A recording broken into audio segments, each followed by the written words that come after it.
એક પ્રાણી સંગ્રહાલયમાં સસલા અને કબૂતર છે. કુલ માથા 190 તથા કુલ પગ 600 હોય તો સસલાની સંખ્યા શોધો. કે આમાં કોણ કોણ છે? સસલા અને કબૂતર છે. તો પહેલા તો કુલ માથા કેટલા છે? કુલ માથા 190 છે. 190 માં બે પ્રજાતિ છે. એક પ્રજાતિ સસલાની છે. ક્લિયર? ધ્યાનથી જોજો. અને એક પ્રજાતિ કોની છે? કબૂતરની છે. ઓકે. હવે કબૂતરને કેટલા પગ હોય? બે. પગની વાત થઈ છે. પગની સંખ્યા પરથી દાખલો ગણી છે. સસલાને કેટલા પગ હોય? તો કે 4. આ 4 ને હું આમાંય લખી શકું કે સસલાને 2 વત્તા 2 પગ હોય. મેં ભાષા ફેરવી નાખી. સસલાને કેટલા પગ હોય? 2 વત્તા 2 પગ હોય. ધ્યાનથી જોજો. હવે શું કરવાનું તમારે ખબર? કે કબૂતરના 2 પગ અને સસલાના 2 પગ. ખાલી સસલા પાસે 2 વધારાના પગ છે. એટલે આ બંનેમાં કોમન પગ કેટલા છે? 2. તો સૌથી પહેલું કામ કે જેટલા માથા છે એને ગુણ્યા 2 કરો. 190 ગુણ્યા 2 કરશો ને એટલે કેટલા થાય? 380. તો 380 પગ.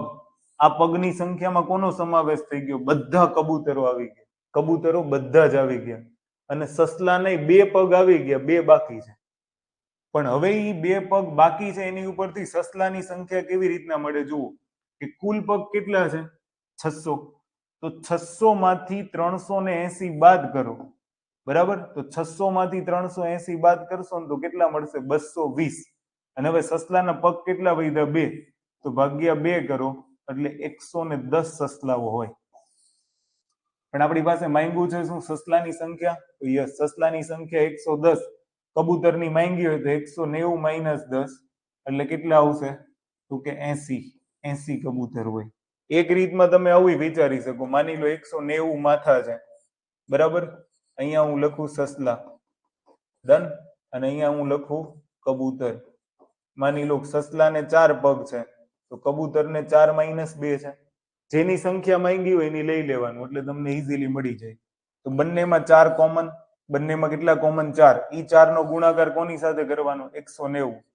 190 ગુણ્યા કેટલા કરવાના? 4. તો 19 ચોક 76 એટલે 760. 760 માંથી તમે 600 બાદ કરો એટલે કેટલા મળશે? 160. પછી વધારાનું કે ઓછું કોની પાસે છે? તો કે કબૂતર પાસે. તો આપણને સંખ્યા કોની મળશે? કબૂતરની. તો 160 ભાગ્યા 2 કરો તો કેટલો આવશે જવાબ? 80.